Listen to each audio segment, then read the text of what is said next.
Hello everybody and welcome to this week's bonus podcast where we're going to be telling you all about our experience with an audience with Coronation Street. That's right, we have been in London, we've been in Manchester and we have been in theatres and seeing everybody, or a load of Coronation Street people interviewed by the lovely Soap Queen Sharon Marshall talking about their time working on Coronation Street. We've been doing set visits, we've been on the tour, we did so much stuff, so hopefully you're going to enjoy hearing all about it today. If I am looking especially haggard today, it's because we have just come back on a very long journey back from Manchester, and we got to record this today because I'm going away for 5 days now, so we've got to get it out right now. The video's not going to be out until I'm back. We've got to get the recording. Gemma, you're here as well. Hello. Hello. Hello. And she is tired as well, but we're going to do the best we can. I think the way that this should work the best is, even though we did the audience with in London last week, I think it's probably going to work better. Do you think if we don't talk about that on the whole until we get to this yesterday's audience with? Because there was a fair bit of crossover. Yes. Good idea. we can say a little bit about our London trip. Went on the train. It was very fancy. I don't remember. This is a week ago. I can't even remember. What did we get up to? The train. We went on the train because there was strikes and closures and things. So we could drive, but we went on the train because it's faster. We had to be home quickly. Yes. And so we didn't do anything other than. Oh no! Where did we have tea? Where do we eat? We went to the Noodle Inn, which is a very popular place in London, which is where they do, what's it called, chili oil spilled noodles and stuff, and it was really nice. But Michael had bolognese. It was fusion cuisine in Chinatown. Yes, no, but it was on. If they didn't want you to have it, they wouldn't have put it on the menu. I had a proper authentic Chinese one last. Yeah, it was nice. It was tasty, nice and tomatoey. So this is like a special place where they make biang biang noodles, and they have a kitchen and there's all steam and you have to wait outside for like 40 minutes or something. It's just around the corner. It's a popular place. From the Dominion Theatre, which is where they were showing an audience with Coronation Street, and it was a bit of a, what's the word, a preview. Not only a preview of what was going to happen on stage in Manchester, but also the rain, because we walked around. We kept walking around the theatre because there was a backstage area, and we just missed people going in. I know. There was one point where it looked like Barbara Knox had come in literally 10-15 minutes before we got there. Yeah, so we walked around that a bit and looked at it, and then we went. It started chucking it down. Yeah, but the front of the theatre was quite good as well. There was a massive signage that said an audience with Coronation. It was done up more than the Lowry, wasn't it? The Lowry, when we went there in Manchester the other day, it was only like one poster. One poster, and that was about it. You don't even know. But the thing is that the Lowry, you never know what actually is going on in there, because they don't like advertise it outside, do they? Like a normal, like a London one. Not hugely. A London theatre you always know what they're showing inside it. Yeah, but I did appreciate all the way that they decked out the Dominion Theatre in London to be all Coronation Streety. Then we went inside Five Guys to sit and look at the rain and wait for it to start, the show to start. And we met up with Tom, who's a listener, and chatted with him. Yeah, this is like one of our highlights. We have spoken to so many listeners and seen them over the past week or so. It's been lovely, hasn't it? And most of them have been the first time that we've met them as well. Yeah, I mean, I've decided to let it go to my head. What? You want to be a celebrity? Just the fame and the adoration and stuff. I was like, I should be humble, and now I've decided not to be. I'm just gonna. Well, people know what you look like now. Be egotistical. You're still not getting yourself on any photos. You still not, or any videos. No, why should I? Got a few people that know what you look like now. I'm a podcaster. You're a video man. You got to retain that air of mystique, haven't you? I did appreciate the drawing of two of us that I think it was listener Chris did this weekend, which was me with my arm around an invisible lady. Yeah. Just thoughts. Exactly. But anyway, some people know what you look like. But anyway, being able to meet up with some listeners was really, really lovely. So in the London one, there was a lot more policed about people taking photos. Like, they would come over because they could get to you much more easily than they could do at the Lowry. And they were like, and they had all these signs like, do not ever, never. I don't think I saw a sign in the Lowry that said not to take photos, so no. I did. Right, anyway, so everyone was getting told in the London one, and then we had to leave that one early this was at Barbara Knox. We had to leave that one early to rush home to get to the tube, to get to the train, which was the last train from London to Southampton. Otherwise, we would have been stranded, and Michael had to go to work. Yes, it was Sunday. it was supposed to be like 2.5 hour show. This one in London, but we got to about. It's supposed to finish at 10. Yeah, we got to about 2 hours 45, and Gemma was like, "We've got to go right now." We went at like 10:30 because literally our train was at 11. Yeah, we ended up. We did catch the train in the end, fortunately, but it was a close thing. So I wouldn't have wanted to have left it. I and also everyone would have gone out at the same time. Anyway, we got back on the train, okay, and then headed back home. We got home very, very late on Sunday night, and then we decided to do it all again. Yes, this weekend. We will say more about that show in a lot more detail when we get to the Manchester show, but there was quite a bit of overlap because most of the guests were the same. It was fine. Yeah, so this Friday I had to get up at, 4 o'clock in the morning, something drive like that, you and your stupid self into school to work, and then pick you up again as soon as I could at 4 o'clock again, 12 hours later. Yes. After having tidied and packed and done everything here, so we could drive up. We drove up to where we stayed in Didsbury because we had another plan to do. Yes, we knew that Didsbury was the place where in last Friday's episode, so by the time this episode goes out, it'll be like a fortnight ago, they had the park where Lisa and Carla and Becky were, and we'd seen when we booked this Airbnb that they would have filmed, or that they filmed the Coronation Street episode, but we didn't know when it was going to be broadcast, and they are filming really, really far in advance at the moment, and we're lucky that they managed to get it on screen before we got up there. But yeah, we purposefully searched around Airbnbs in this area. We got a nice one, didn't we? Yeah, it was a really nice little it was like cottage coastal themed, wasn't it? Like beachy and things. Well, it was like a little shed. It was in someone's garden. It was an outbuilding. It was Yeah, it was. It was really, really swankily done up, and it was so cosy, and it was all lovely software. It looked like it had been fairly recently. It did look very new, yeah. Done up, but and the garden was gorgeous. The garden was really, garden, really nice. But we couldn't obviously. You never get to spend any time in any of these places. No, it was busy. So yeah, we got there at what time on Friday night was it? About 9:30. Yeah, maybe. Which was lucky because it's a 5-hour journey for us, I think, to get up from Southampton, and the traffic was okay. The guy was like, "You've got to be here by 9." And we didn't quite manage it. About 20 past we got there. He was very nice, and he showed us where everything was, and we had a lovely, lovely stay.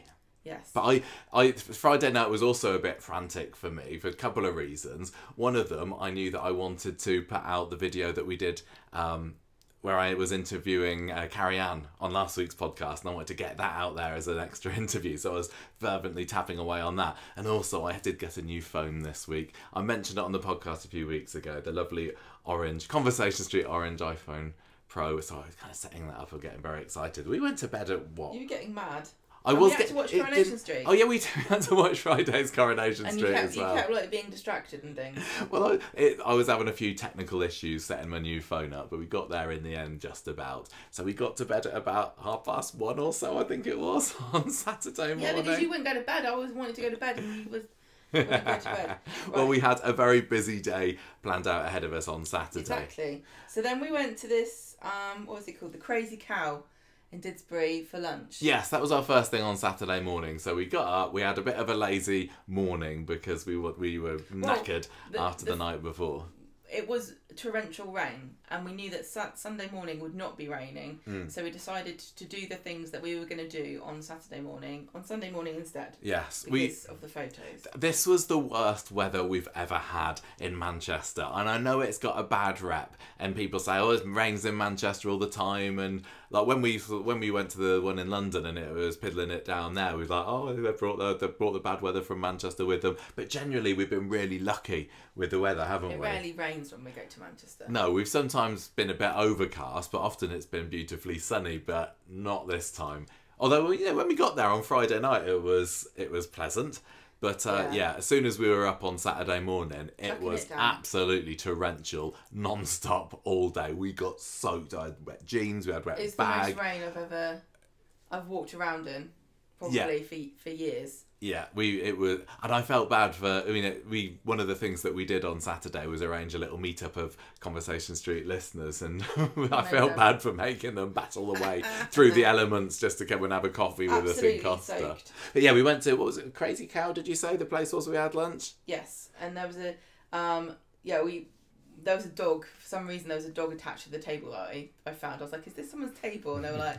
Because the people that were sat there before all got up and left. I was like, "They've left their dog. That's really weird." No, it was a cafe and dog. it was the dog. Yeah, just lived in the cafe. But he kept looking at me. I was eating my lunch. We sat outside first because there wasn't anywhere where we first got there. It wasn't just us. We had a guest with us for lunch, didn't we? Lovely Georgia Taylor, who, as you know, we're quite close with, and she agreed to have lunch with us. I felt a bit bad.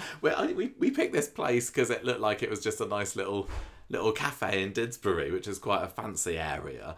But yeah, we got there. It was just not the nicest. It wasn't the cafe's fault. The cafe was lovely, but the ambience outside was. And I was getting dripped on and stuff. Eventually, we managed to sit inside. Yeah, so we all had toasted sandwiches. Yeah, but they called them jaffles. Jaffles on the menu. If you see a jaffle on the menu, it's just a toasted sandwich. But they tricked us because me and Georgia both had one. So did I? No, we had the same one. You had bacon and cheese, and I had tomato and cheese. Yes. Yeah, so that was lovely. We ended up chatting there for like a couple of hours or so, and I did appreciate that Georgia had her Conversation Street water bottle with her. Yeah. Yes. Which I'm assured she didn't just bring there just because it was us. It's permanently attached to her. But she's very hydrated. Yeah, we talked about Corrie stuff. We can't talk too much about what we talked about, of course, but that was lovely. Then we went to do some location scouting in the rain. Yeah, well, we had a couple of locations in mind that we wanted to go to when we were here. There was the park, the Swala Park at first, but somewhere else that we'd identified. Yeah, when was it? 3-4 months ago that we hadn't been to yet was some of the other places from the flashback episodes. And when we were in Manchester last time, I think it was, we went to the shop that young Kit and Mick firebombed, I guess is the word. And that's completely the opposite side of the city, isn't it? That's over on the east side. But over in Earlham, which Didsbury's in the south, right? And Earlham is kind of westwards. It was 25 minutes. Yeah, so we thought let's go and do this. Let's go and find these other places that were made it to like 2 scenes in one episode once, but we had to do it. It was flashback Kit's house. Yeah, flashback. So if you remember, it was the scene where Bernie and Kit's adopted mum were having that to do outside the house, and Bernie was saying, "Oh, I just want to see my boy," and then Kit turns up eventually and Bernie goes off. So we'd found that one, and it was still absolutely choking it down when we got there, but we've got a bit of a funny story about when we arrived, haven't we? Well, yeah, we got there and there was a lady with an umbrella, and we stopped on the road and we were like looking at things. We didn't know where to park, so we just kind of pulled up on the road on the opposite side. And she was looking at us, and I thought, first of all, oh, she's looking at us because we shouldn't be here. That's what I thought. I thought, it's a private road. She's going to be like, "Oh, you can't park there," or something. "Oh, my husband wants to park there," or something like that. Yeah. So I thought, oh, we're in trouble. So I kind of like was avoiding looking at her. Then she walked past the car and turned around and looked at us again. And I was like, she's seriously like mad at us or something. I thought we were just staring at us. And so I looked on my phone to see more about what we were supposed to be taking a photo of. And then she knocked on the window of my side of the window. Right? Gemma was like, "Wah!" Yeah, and then she goes, "Oh, I thought..." The window was all condensated up as well, wasn't it? So you couldn't even see that she was out there. So we suddenly just heard this knock as Gemma winds the window down. And she goes, "Oh, I thought you were Natalie." And I went, "Who's Natalie?" And she went, "Oh, Natalie." And I went, who's Natalie? Natalie who? I said, "Where's Natalie from?" And then she's like, "Oh, never mind," and then walked off. And then she walked off, but she kept looking at us. But I thought I recognised her as well. I wondered whether I recognised her. But as we got out of the car and we were walking towards this house, you're right, she was just standing there at the edge of the road, kind of looking all suspicious. She's probably thinking, "I'm sure that's Natalie." Why would Natalie lie about it? But yeah, so I don't know what there is to say about it really. It was a house. It's a house. It was raining. Yeah. It was quite a lovely house. It was in like a little close, wasn't it? It was there was a circle. You went around a loop at the end. Middle, which I think was probably be where they put all of their equipment and stuff, and the filming stuff. I would imagine so. Yeah. So we had a little look there. We didn't want to loiter outside somebody's actual house for too long. So but also, if you're gonna, I mean, you know, if you're gonna be filmed, if you're gonna say yes to ITV, you can film Coronation Street outside my house. Didn't they? They did go up to the door. Oh yeah, I think so. Anyway, back in the car. Round the corner from that is what is called the Higher Earlham Social Club. Yeah, so it's literally round the corner. It was we drove, but it would have been about 2-minute walk probably, wouldn't it, from Kit's house? And this is the scene that they opened the flashback with, I think. But it featured a couple of times in the episode. So where somebody's looking at a newspaper to establish the time. Yeah, that's it. Well, it was about the smoking ban comes into effect. Somebody was reading that. But then you also had, I think it was Mick running down the side passage of the pub, and then he gets arrested, and then you can see Kit watching on as his mate's getting arrested because he's got away with it. Yeah, so we went up to this pub. And well, you wanted to film running. We went down the side passage. I was just to see. I wonder what's going to down there. In particular, sometimes when we're out doing location scouting, it's not scouting, is it? Well, no, photographing. We feel completely safe and at ease, and at other times not. But it was not referring to anything in particular. Not particularly, but anyway. So I did my little practice run, and you filmed me, and then I was like, I'll take a photo outside of me outside the tables, because later on in the episode, if you remember, you had young Kit and young Lou outside. So when Mick's in prison, they're sitting there, and it's when it flashes forward to 2008. So I had a photo there. We had a few people walking past giving us strange looks, didn't we? We did have, yeah, and then we went. I was just standing there getting absolutely drenched. You said a car slowed down as it went past you, just to say, what on earth are they doing? But we did it so that you can see photos of it, listeners. So I hope you appreciate the strange looks we received. But yeah, so that was the main location place that we went to on Saturday, and from there we headed over to the main bit, which was Media City, home of Coronation Street, and we parked up in the usual car park. What was our order that we did things in? We got there about 10 to 4. Yeah. And then we went straight over to Media to the. Oh, we went to the studios, didn't we? Yeah, went over the bridge and up to the studios, because we knew that it was a weekend, the tour was going to be on, and I wanted to have a look in the shop, because quite often when we go there, they've got some new merch, and we saw our friend Sean, one of the tour guides there, who we sort of properly first met the last time we were up in Manchester, and he let us in, and we could had to look at the shop. I bought a water bottle and a little Rovers Return pin badge, which I don't think I'd seen there before. Did they have any other new stuff? The Christmas jumper. Did you Oh yes, there was a new Christmas jumper. That's why we went there, because I like Christmas. Yeah, I've already got one. So last year I bought like the knitted-y Christmas jumper, but here they've got like a sweatshirt which has got it printed on. A different Christmassy design, but I don't know. I wasn't feeling in the mood for that this time. I got in my water bottle and my pen. You have got quite a lot of Christmas jumpers. I do have about 6 Christmas jumpers now, and there's only so many. There's only so many Christmas jumpers that a man can have before people start to think he's really weird.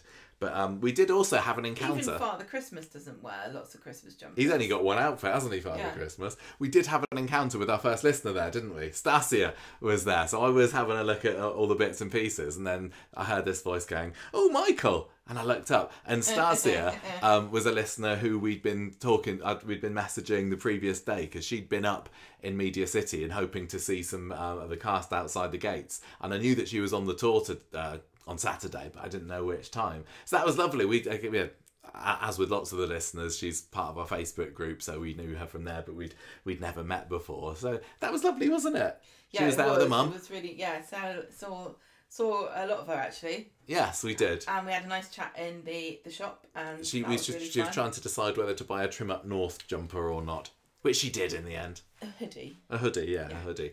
And I can't remember. There were so many people that we chatted to. I can't remember always what we talked about with different people. But we we had more than one person saying, "Oh, it's so funny hearing your voice in real life." It's really funny because quite often people will be just like in our own world talking to each other, and someone will hear us in Media City and go, "Oh, it's you." Yeah. So you've got to be really careful what I say. Yeah, so that was nice. That was really, really lovely. And we saw, as you say, we saw Stasia again a few more times during the day. But then we also managed to get ourselves into the set. To go and have a look on the cobbles. Sean took us round Because it's Christmas. It's Christmas on the cobbles. They're filming in December, and we wanted to have a little look at it. So we didn't do the full tour, but Sean very kindly just showed us some of the new bits that were there. We might briefly mention things that are going to be spoilers. I don't know whether we want to say. There's one thing we won't mention. Yes, I think we won't mention that thing, but we might show pictures of it. So if you're completely and utterly spoiler free and you're watching this on YouTube, you might want to close your eyes. Watch it by closing your eyes. Or just minimise the window, whatever suits you best. But I am going to mention a couple of things I have seen that is a spoiler, probably. Well. You continue to listen at your own risk, but there's nothing huge. It's not like there's a massive crater where number 4 used to be. It's nothing like that. The thing that I noticed that I haven't heard anyone else mention, but probably because I haven't been listening, is that the fish and chip shops for sale. Oh yeah, I don't know whether that was. I can't even remember whether they've said that on screen yet. I've got a feeling that Dev might have mentioned that. Dev mentioned he was going to sell it when RD was leaving, but I don't know if he decided. I don't think he decided to. I think Bernie told him not to do that. Yeah. And now it looks like he's doing it anyway. Yeah, it's not that exciting, really, is it? The other thing that's a spoiler is we got to see what Debbie's door looks like. We did get to see Debbie's front door, and we will put pictures of this on the YouTube. She has moved into that flat brilliant. above the taxi. I think that she's supposed to have moved there now, we just haven't seen it. Because, once you decide you want to move somewhere in Weatherfield, a couple of days later you're in. But we haven't seen her new front door on screen yet. And it's brilliant. It's like lilac, isn't it? Yeah. With it's like purple. It's got like peacock. Peacocky bits, It's got peacock glass. Yes. In the and it's got like a little pot outside with like peacock glass stuff in there. Yeah, so it was herons when Carla was there, peacocks now, and she and you can look through the letterbox. I did look through the letterbox. What was it's like a teal patterned wallpaper. It's very very loud and very very Debbie, and I can't wait to see what they beta fish. I don't swimming know. Around. Yeah. And there's like a Moai head statue there. It was brilliant. I can't wait to see what our actual flat looks like. I think that Ronnie has got to have no say in the decorating of that flat whatsoever. But that was good. We also... There were like wreaths up and around the street as well, wasn't there? Some of the decorations we'd noticed from previous years. Like there's always like a giant Father Christmas dangling from a window and little lights and stuff. But the Rovers was brilliant. Now there is one big spoiler about the Rovers. The new landlady, I think if you're listening to this, most of you will know. Or landlordy.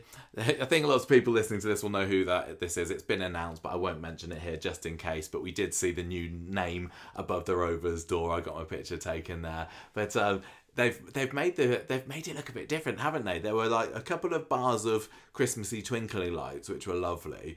But there's also some flower planters just above the Rovers Return sign. It looks with pink flowers. Yeah, and it looks very very cute. And very fitting of the person who will be running the pub coming up soon. But I love it, and it just to make it a bit different. Because Rovers is iconic the way it looks, and I don't know whether these flowers are going to stay up there forever, but I really loved the little extra touch that it added to it. And I later on went round the back, and I could see inside there, and there were a couple of pink flower pots of planters outside there as well. So yeah, it made a really nice change. That was lovely to see.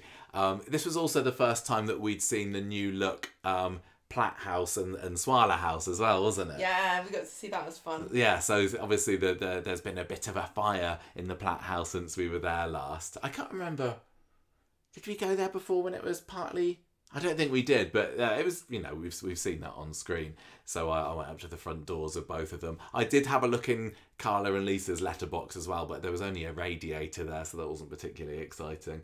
I got to see the Heart Tea outside of Oh, Theo, yes. so that's still going Yes, yeah. Todd and Theo are still living outside or the shop, the corner shop flat, and they had a little tea heart tea on the doorbell. I can't remember what else we saw. We went into the the hardware shop, the Eccleston and Sons. We were told by the tour guide that it had just been recently repainted. That's I fun. don't know why, because it looks like the shop's been abandoned. But hey, why not? Also, the medical centre updated all of their signage, and they are no longer a pharmacy. Oh yeah, that's true. That was a little bit different. They replaced the signs outside the kebab shop. The ones that used to be neon, and now they're LED.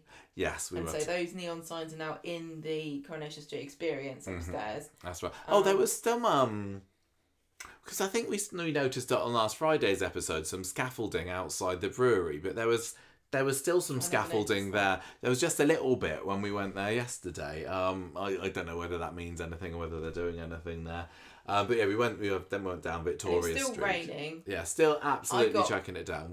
I got to use the costume department umbrella. We were given an umbrella. You had a proper ITV umbrella, didn't you? Yeah. We met Julie, one of the tour guides as well, who was also a listener of the podcast. Hello, Julie. Hello. I think I'd met lovely. her before, and you hadn't, and you were chatting with her a little bit, weren't you? So we went down Victoria Street. We went into the community centre, which was all done up for Christmas. I didn't go in there. I went in there. Oh, it was, well, I was doing my own thing. We were both doing our own thing. Yeah. With the community centre on the tours, what you do, you go in the front door, and then there's like a barrier in the internal door, so you can't go into the main bit of it, but they've got it opened up, so because it's the barrier is like waist height, so you can have a good look, and there are a few Christmassy decks and bits and pieces in there, so that was lovely. And I think that was kind of it, apart from the big main change at the end of the street. And again, I guess a spoiler maybe, but we all know that, what was it that used to be there? Hayes Travel is no more on Coronation Street. It's been many a thing over the past 6, 7 or 8 years or so, but now there is a Weatherfield pop-up shop, right? So Joe was very thrilled about this. I think it's interesting because that's where all the sponsored shops always go. And it was a bit of a surprise when we first saw this online a couple of weeks ago that they, for whatever reason, haven't got a sponsored shop there. So I don't know whether they've not been able to get a sponsor or what. I've got no idea. But do you want to have a look at it? Do you want to describe a picture of it? Have you got any pictures of the pop-up shop? You were taking photos. I was taking video. Okay, well, it's kind of blue and it's just very... It kind of looks a bit like another community centre, doesn't it? It just looks like... I don't know. There's children's art up on the walls inside. What is it? Community pop-up? Yeah, I don't really know what it's going to be used for. I don't know whether... Why do they need that? I know they've got a community centre. Well, when you've got your sponsored shops there, like your Sainsbury's that's there at the moment, or the Costa, they never showed characters going in and out of it, as far as I remember. They definitely didn't have scenes inside. But I don't know whether this, because it's not branded at all with a real-life brand, whether people will go in. I guess it remains to be seen, doesn't it? But I think that was the main changes that we saw on the street. It was a real kind of hurried walk round because we knew that we had other stuff that we needed to do. Also, it was wet. Yeah, and we were gate crashing. We did get to go inside the police station, and we got to see some drink and drive posters for Christmas and some tinsel. Yeah, we did. Yeah, because when you go out of Victoria Street, if you go down Victoria Street, then turn right past the Sainsbury's, that takes you to the car park. If you kind of sneak round the corner a little bit, which maybe I did. You went left round the precinct. I went right a little bit and ended up in the back of Villains Alley. Where people were getting beaten up and doing their shady deals. So I took a photo or two there. And then went past the precinct. Was there much Christmas stuff there? I don't really... I wasn't really looking. I don't know why I wasn't looking. Some of the flats had Christmas decorations outside them, I think. I've lost track of like which one Sean's living in. I think it's only Sean that lives in the precinct at the moment, isn't it? So anyway, somebody had done it up nicely for Christmas. And then we ended up at the police station, like you said, and there were a couple of... Just had a little look in the front. Yeah. There was like some tinsel in the back desk. But it was just so sodden. Like we walked in through the front door and the ground was just like a sheen of water where people have been tramping it through. I will say that it was really, really busy the whole tour, wasn't it? It looked like every group was full. And they've changed how they do it again, haven't they? And they've got like barriers up to sort of stop people from going too far and getting mixed up in other groups.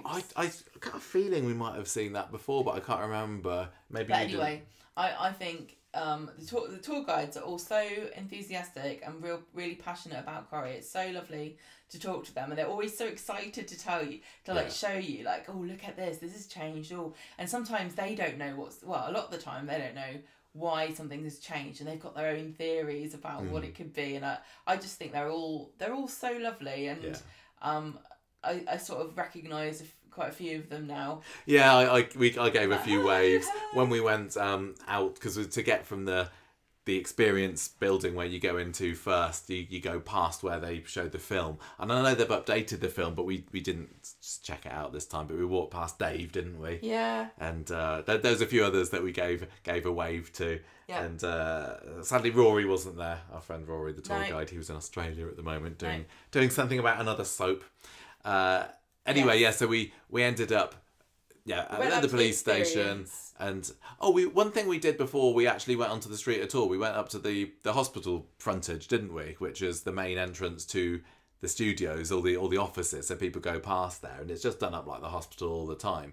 But one thing I hadn't seen before was that just to the right of it there was a bench which had a memorial plaque to Anne Kirkbride. Yeah, so you'll probably be able to see that in the show, but you won't be able to read the plaque. Yeah, to know what it says. But I've got a picture of it, so you'll know which one to look out for if you're watching this on YouTube. Yeah, then we went up to look at the experience again. Just had a quick scout about that. There was a big queue to have your photo taken in the Rovers now. Yeah, that was different, wasn't it? When we went there before, I don't remember there being a photographer. So that was new, and I'm sure, that was one of the things that we liked in the original tour, wasn't it? To get our photo taken in the Rovers. So but this is kind of this professionally done. A mock-up Rovers, and I think it held up the line a little bit, didn't it? Well, it held up the flow. It held up the flow because people were all waiting, but we just had a little look. It was all the same, apart from, if anyone's wondering, now that Vin Diesel has found his home yet again in the newly refurbished Platt's house, he used to be in a little display case with one of Jack Duckworth's stuffed pigeons, and now it's just a pigeon on its own, and there's an empty plinth. So I might say to the Corrie experiences, maybe find a smaller box for the pigeon and take away the plaque that says "Here's Vin Diesel the Weasel," because he can't have been there for ages now. Yeah. But it is, we've done that a million times, so we didn't spend too long there. I'm pretty sure that elements of the Rovers bar in there, it are bits that were seen on screen. Not lots of it is a replica. Yeah. But I'm certain that panels of it and elements of it have been. Yeah, I think you're right. I can't remember, but that was lovely. So thank you very much to the lovely people at the Coronation Street Experience for letting us in and have a little look round, and hopefully if you're watching this on YouTube, you've enjoyed the pictures and videos and things that Gemma's taken. But from there, what did we do next? Go on. Go on. No, I'm just trying to remember. So we knew that we had like a Conversation Street meetup booked for... Conversation meet as people... Conversation meet, that's right. Yeah. What time was that booked for? 4:45? 5:45? Don't remember. But we still... 5:30. Yeah, okay, fine. Well, we still had like 40 minutes or so until then. So we thought, well, let's go up to the Lowry now, which was the theatre that they were going to do the audience with at, and maybe get some... photographs of all the magnificent displays that they would surely have, which they didn't have. But this was where we saw our first star in the wild, because we'd seen some people, like you said earlier, outside the back of the Dominion Theatre. Barbara Knox was spotted coming in. If you get there at the right time, you get to see some of the stars going in, and we came up facing the bridge, and so the studio, the back gate was there on our left, and then the path down to the Lowry was there on the right, and we saw somebody with a little pink luggage and a big umbrella and a bouquet of flowers coming from the direction of the set, and we literally got there at the same time of it, and it was Jane dancing, wasn't it? Why are you saying it like that? Are you so blasé about seeing Coronation Street stars now? Well, she obviously was incognito, so... She had her umbrella down. We didn't speak to her because she was on a busy. mission. She was going up to She didn't want to be bothered, so we didn't talk to her. She did not, but we saw her, and then we followed on after her. We didn't follow her. We didn't follow her. We just happened to be going in the same same direction. So we kind of peeled off. She went to carried on forward, else. and we went along to where the theatre was. And like I said, there just was one poster there that we saw. And I went inside. You waited outside there, didn't you? But you didn't want to go in. I wanted to see have a look at the merch that they had on sale. We'd seen it at the London show, but when we went to the London one, it was completely jam packed, and there was just this massive scrum of people around the merch stall, and I only got a little glimpse of what they had there. I'm going to say it wasn't particularly impressive, was it, or exciting what they had on sale? No, I don't think so. There was Amanda Barry's book, because Amanda's obviously very exciting. Yes, she's the legend at a couple of the stores. So she's Legend Slot. She is Legend Slot. I think she did Sheffield, didn't she? And I think she was doing a signing there as well, because we've seen some people getting their book signed at the Sheffield one, which is fab. But there was some Roy's Rolls merch. There was mugs, I think. There was a Roy's t-shirt. You could get a little magnet that says an audience with Coronation Street on, and they also had like a tour t-shirt, like you get with the rock band tours with all the places and dates, and then there was a tote bag that said an audience with Coronation Street, and I think that might have been it. There wasn't loads, and I'm not sure what you got if you had the VIP pass as well, because you could pay a little bit more for tickets. And you got a tote bag. I saw that people were given tote bags. It might have had a guidebook inside. I'm not really sure, but I wasn't expecting there to be loads. In fact, I was pleasantly surprised they even had official audience with branded stuff. I wasn't particularly expecting that, but we decided not to partake in any merchandise purchasing, did we? No. So I had to look at that, and then we went back outside, and that's when we had to then just hurry over back to Costa, wasn't it?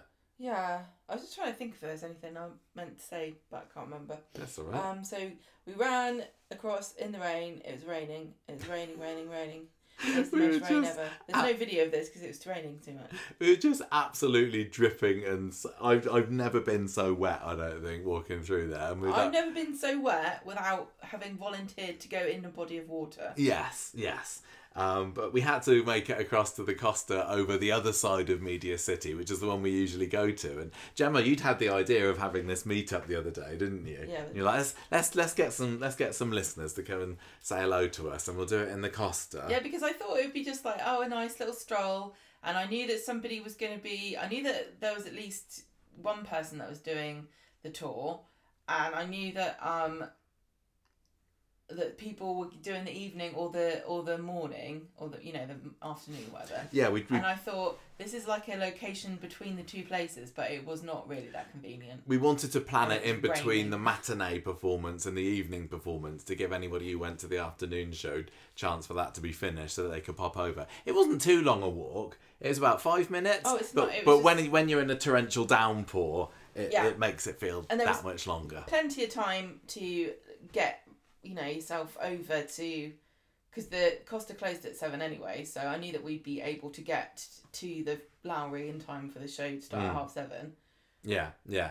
So we got in there dripping, and then we were encountered. We were met by lovely listener Jan. There were a lot. Yeah, how many people ended up coming? There was about 8, 9 or so. Yeah, which was good. I mean, we've taken over quite a big chunk of the Costa. I don't think we'd have had much room for other people. But I'm not going to say everyone's names because I'll miss somebody out. I know. Well, I was thinking that. We mentioned a couple of names. We mentioned Jan, who was over here from Canada. You started digging yourself with her husband. A hole now. I haven't. I want to mention Jan because she was our special Canadian listener. There we go. So Jan's been over here for a couple of weeks doing a tour, and she was telling us about going to Stonehenge and going to Penzance, and she went to Southampton. Nice yes, and It was lovely. With gravy. Yeah, it was so nice. And this is somebody that we'd talked to loads before on the Facebook group, and she's written into the podcast. Really nice it's so funny. It's like, wow,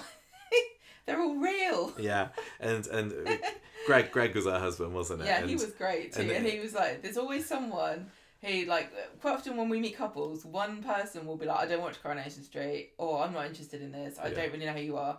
And then they will always have opinions about things that were in Coronation Street because they do actually watch it. But Greg did, like, he watched it. He doesn't listen to the podcast, but he can yeah, well, he just asked us to talk, didn't he? So just to hear our voices for real.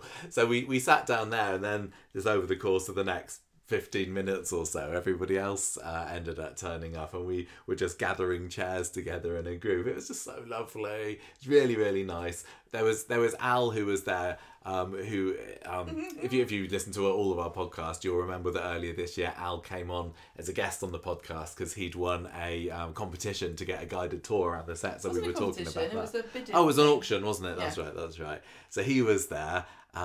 In shorts as well. He was not dressed weather appropriately. You do get some people that just wear shorts all year round, don't you? Bizarre. I don't understand it.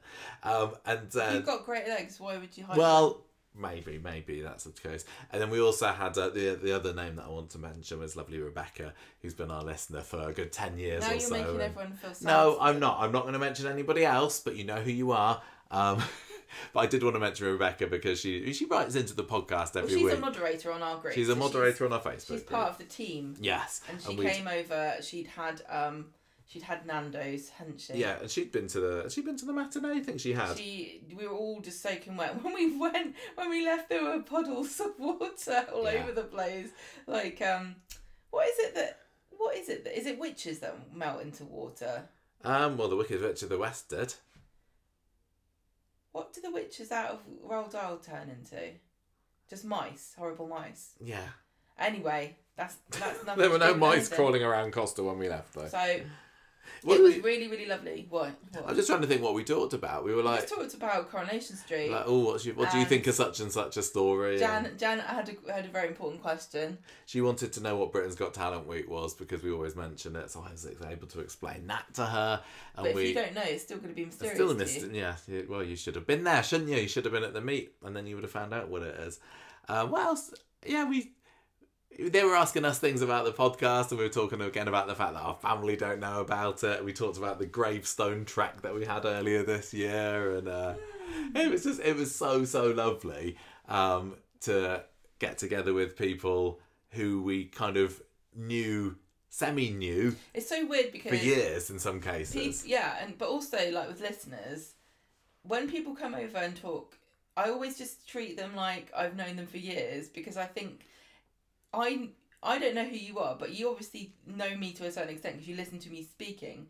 So if you've put up with that for like years and hours and hours and hours and hours, you must think I'm all right. So I think you're all right. Yeah, they were all they're all lovely. How long were we there for? Person. Hour or so. Yeah, we stayed together there for an hour. Yeah, I had my probably longer than an hour, and then We went over to say talk to Rebecca because everyone was like getting ready to go and everyone just went. I was like, everyone's scarfed. I didn't say goodbye to anybody, but Al came and said like, oh sorry, we all just went. Yeah, we saw him later, didn't we? Yeah, so that was so then the time. So if we didn't say goodbye, sorry, but you all went. Meant to. That was then the time that we had to get up to the Lowry because a lot of people were then because we were half an hour or so until. We had to be there and in our seats. No one's staying start without us. Yeah, I can't remember whether the rain had eased off a little bit there, not particularly. So it had at the end. Yeah, that's it. When it finished, we ended up catching up with Rebecca, didn't we? And we walked along with her. Yeah. And got inside. We met Dom, another friend of ours, who's the archivist that works in Coronation Street. So we've mentioned him a few times on the podcast before. He was there. He'd seen the matinee show as well. I wonder how many people did it. Wonder how many hardcore Corrie fans saw both shows, because you got a nice spread of people, didn't you? I think Jack P. Shepherd was the only one that did both of those. Right, so Barbara Knox was the legend slot for the matinee. Yeah. And William Roach was the legend slot for the evening. Yes, correct. And then we had, in the matinee, there was Julia Goulding, who plays Shona. There was Jack P. Shepherd, who plays David. Rob Mallard was Mallard, who plays Daniel, but you wouldn't know that if you've only been watching it for a month or two. And then there was... I can't remember who the other guy... Oh, Samia. Samia Longchambon was there, Maria. Yeah, that was a really good lineup that afternoon. For the afternoon. And then the evening, like I said, William Roach, and then Patty Clare, Simon Gregson, Jack P. Shepherd, and... somebody Jane else Danson. again. Jane Danson, yes. So, but when we went to the London one, we had Jane Danson, Patty Clare, Jimmy Harkishan, and Sam Aston, who played Chesney, and Barbara Knox. Yeah. So we were like, oh, we're going to see two new people, because we're going to see Simon Gregson, we're going to see William Roach, and we're going to see, was there someone else? Jack P. Shepherd. Yeah, so we had three new people that we were supposed to see in the evening. We didn't say at the beginning of this, we were very lucky and fortunate that the organisers of an audience with were the ones that got us the tickets for the London show. We hadn't actually bought them, but they contacted us a couple of days before the premiere in London and said, would you like to come along?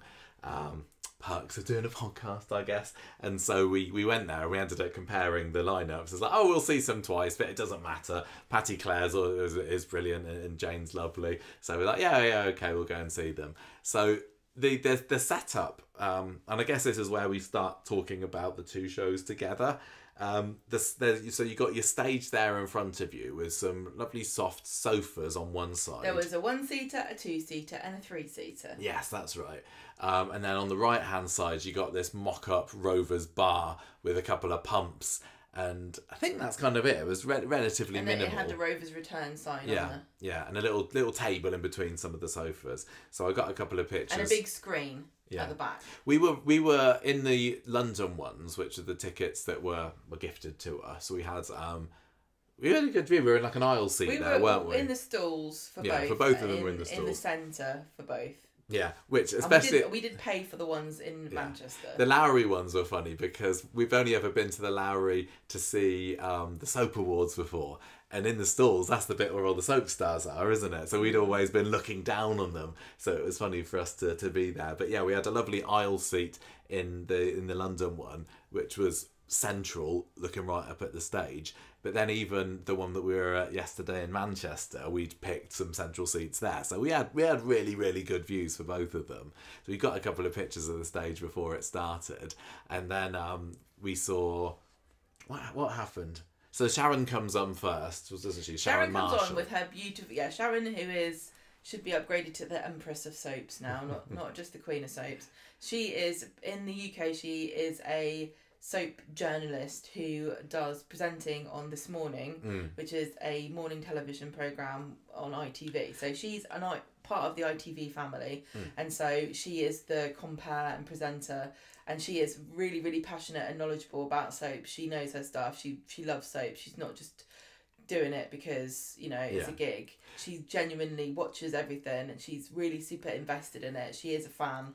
And so she's the perfect person, because not only is she a fan and knowledgeable, but she's also super beautiful and glamorous and wears a lovely dress. And she doesn't mind having a photo taken. She doesn't. Well, one thing, because we ended up seeing her later after the show, and she was talking and saying, I'd never done theatre before. You couldn't tell, could you? Because she's a TV star, but she hadn't done any. But you would not be able to tell. She didn't flub any lines. She was glamorous. Script. She did have a script for the intro. Yeah, you could see that she had like a little auto cue or something on the stage. The same for both, kind of. Yeah.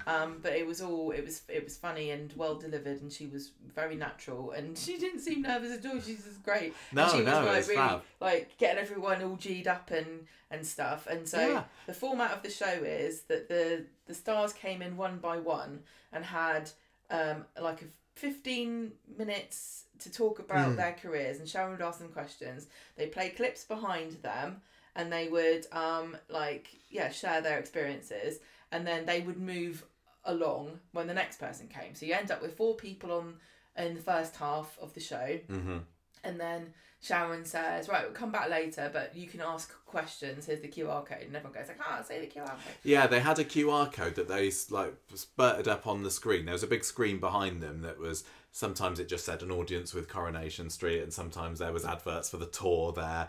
And very, very occasionally they would put up a QR code which you were supposed to be able to scan and then ask. You could put questions through the webpage that it took you to the stars that would be then asked to them in the second half. And we didn't, for some reason, we didn't put any questions in, but it wasn't. Well, because I thought other people should get a chance. Yeah, well, yeah, we Yeah, a lot of these people you could ask them yourself. This is true, but yeah, it is.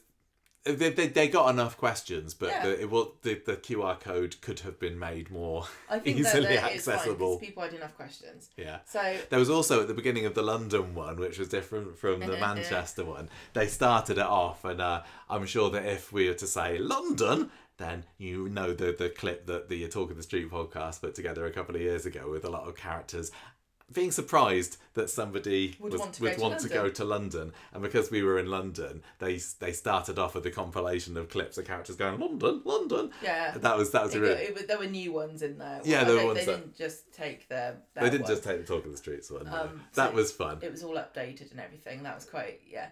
And then so that was the first half. Then you go and have your interval, and then you come back to a longer bit with the legend slot, and then Sharon went through. So it was William Roach and Barbara Knox, and she went Barbara through. Knox the first day, the London one, and then William Roach went through yesterday. their sort of history and talked to them about how they got into acting, and their little bit of their life story, and then showed some clips. Oh, and I forgot to say that depending on what show it was, the actors would have a special message from somebody who they'd worked with on Coronation Street before, and so I don't think Barbara had. Did Barbara have anyone? I don't know, but William Roach had quite a few, because he had Joanna Lumley, and who played his girlfriend, Elaine, for a few episodes in one of her first acting gigs. Yeah. And we also had Amanda Barry, who played Thelma. Yeah, that's right. No, she didn't. Alma. No, Alma. She played. Well, should we have a little run through and talk about what some of? Let me just say, and then they had that conversation, and then we bring back all of the actors, and they sit down, and then we have the Q&A. Then there was a quiz with a special guest, and we'll talk about our guest, and then it was everyone going. Yeah, it was a really nice format. Format. It was as we said earlier, the London show, and I don't know whether it was. Yeah, of course it's recording. How long were we going for? 50 minutes by this point. Hurry up then. No, it's fine. As we said earlier, the London show, and it might have been teething problems, but it really, really overran.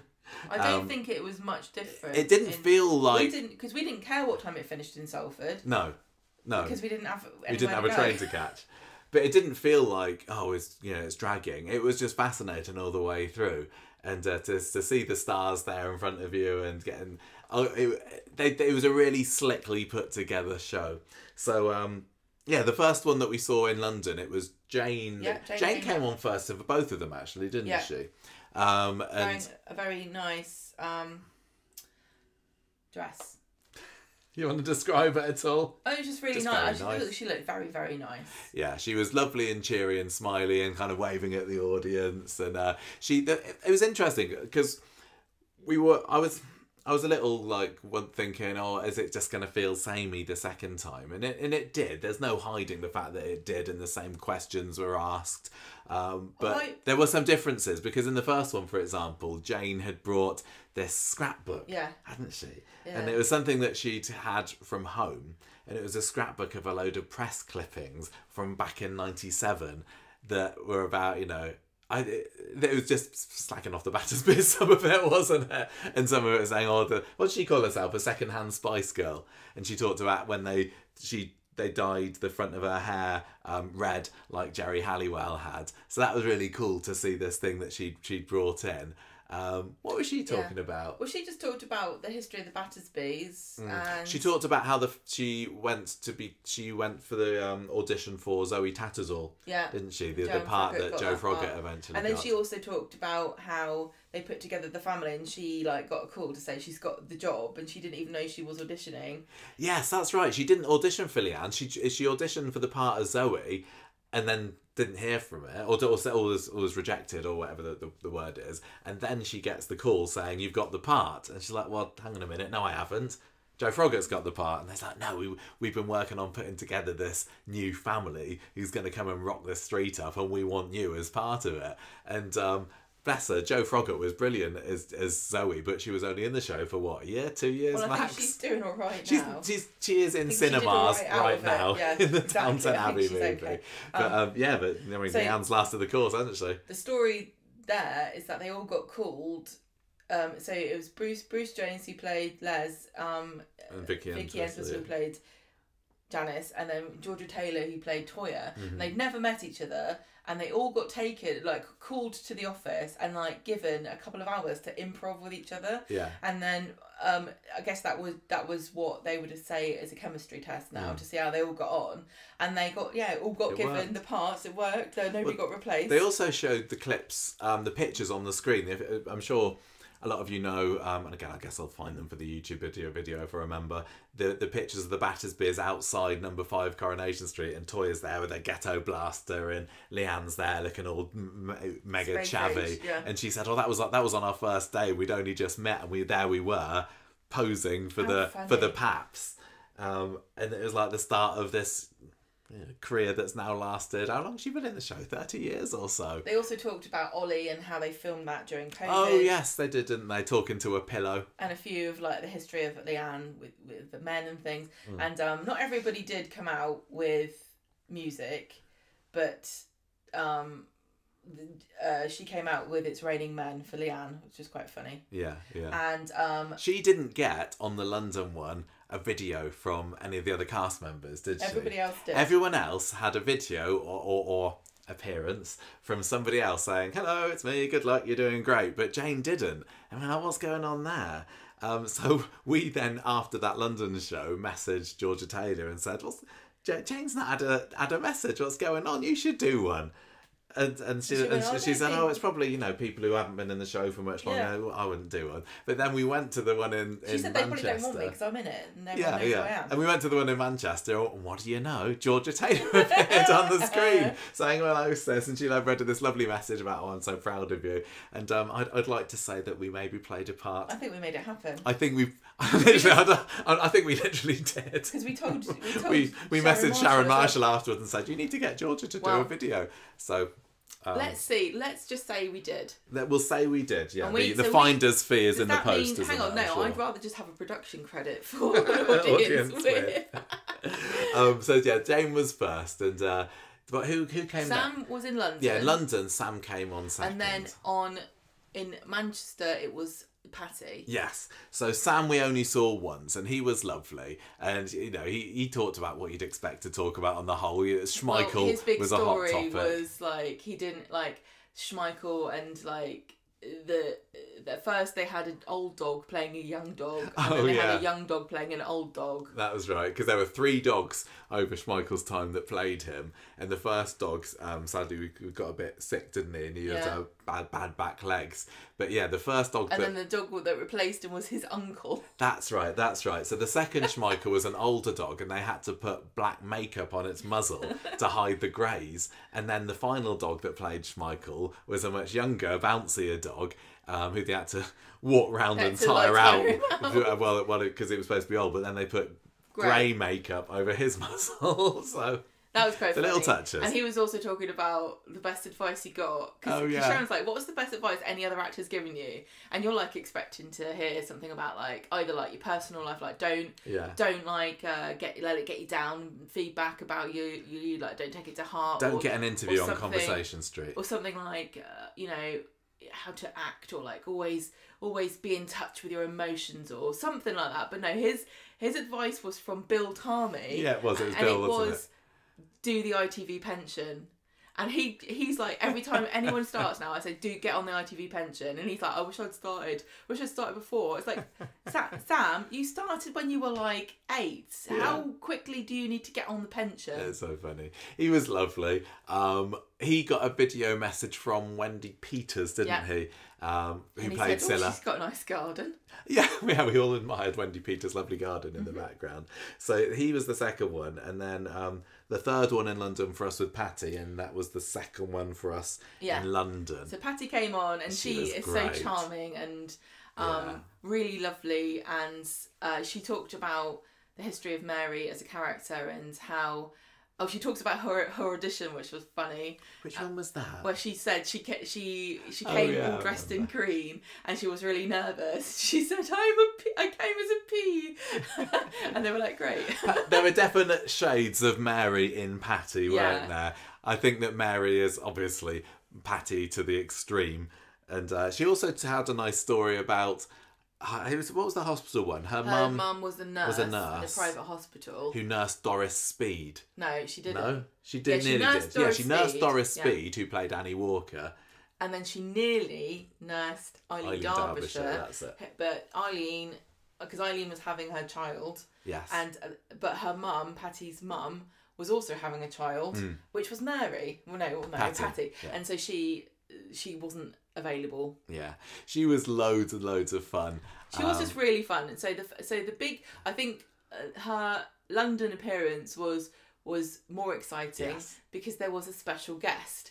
Because Sharon Marshall was talking about Mary's like, unlucky in love, and Patty was saying, she's never going to really get a guy because that's not, she's... I think in the first show that we did, she said that, I think it might have been Ian McLeod had said to her, in my mind, Mary's just the character that's always unlucky in love. So sorry, you're never going to get a boyfriend. No. So then Sharon talks about Mary's Shepherd. obsession with Ben Shepherd and her Ben Shepherd blanket and stuff. Yeah. And then she says, we got a very special message because obviously, Sam had a message, and so Patty's expecting to see a message from Ben Shepherd. I think it's obvious it was going to be Ben Shepherd on the video. And with these she starts going, there's a... Technical problems. And there had... The London show, there were a couple of technical problems, weren't they? Because there was supposed to be a message from Kath Tilsley at one point, which they said it's not downloaded. So when they said, there's technical problems for... the Ben Shepherd message, we were like, that's a shame. They need to pull this together a little bit. But actually, they said it was a big ruse, because Sharon said, I think we got a man who's going to come in and sort this out. And onto the stage walks Ben Shepherd himself. Not only Ben Shepherd, but Ben Shepherd wrapped up, enrobed in a Mary blanket, and hilariously, Sharon tells us a story in Salford, so you had to go to both shows to get the full story of the blanket, because she said to him, right, we're going to do like a joke, we're going to get you a blanket with Mary's face printed up so you can bring it out, and he goes, don't worry, I've got one. So that was great, because Patty had been on, I think it was this morning, a couple of days before, and she was due to meet Ben Shepherd there, but then she couldn't go onto the show because there was terrible traffic, so she had to do her interview via video link via her phone, so she never got a chance to meet him. So this was like a couple of days later, and they arranged for this to happen. And I think this was also part of the reason why the show overran, but it was worth it. It was so good. He was great. Yeah, so Ben Shepherd, you guys have seen him if you're not in the UK, you would have seen him only from Corrie, but he's like, he's a presenter, also ITV presenter for morning shows here. So he's he's not like one of the main presenters, but he is quite a well liked, fair. He's got great hair, kind of a guy. And he seemed really sweet and fun. What we found was that later on was that the actors genuinely didn't know they were getting these video clips, did they? No, they did do a rehearsal and a run through. Yeah, you could tell. We'd seen some pictures of a run through before the Sunday show, so it was like, okay, so they've had a practice of this. And on the second show, obviously it was similar questions again, or very, very same questions, and we got similar answers. But the bits with the clips, they hadn't been told who their clip was going to be. And for Patty, that was, I believe, genuine surprise. But you can never tell. You can never tell for sure, because she is a good actress. But yeah, genuine surprise when Ben Shepherd turned up, and he got a huge cheer from loved the it. crowd. And We then, loved this one. and then Patty Claire went through what she thinks should happen. Oh yes, if he she's wants got to an come idea for a story. as a cameo. She thinks that Ben Shepherd should come to the street, and he and Mary spend an afternoon together. But then nobody believes her that she saw him for real, and like whenever she tries to take a photo, something goes wrong, and so she's got no proof whatsoever. Proof that it happened. But like because when Mary tells stories, you don't know if they're true. Yeah. And this would then become one of Mary's fantastical tales, which I thought was brilliant. Well, one of the things that Patty said that was interesting was, I don't believe Mary's a fantasist, so she kind of plays thinks it. That all of Mary's stories are real. Actually happened. I don't know what I think of that. I think that Mary thinks they're true, yeah. but I don't think that makes them true. No, I know what you mean. So that was really lovely. That was a really great surprise, and that was when I started thinking, yeah, this is special. This is really good. It's not just chats, because the chats were great, and the videos were really great. Yeah, Dom, who we mentioned earlier, the archivist, also put together these videos, just these compilations of clips to show at the beginning.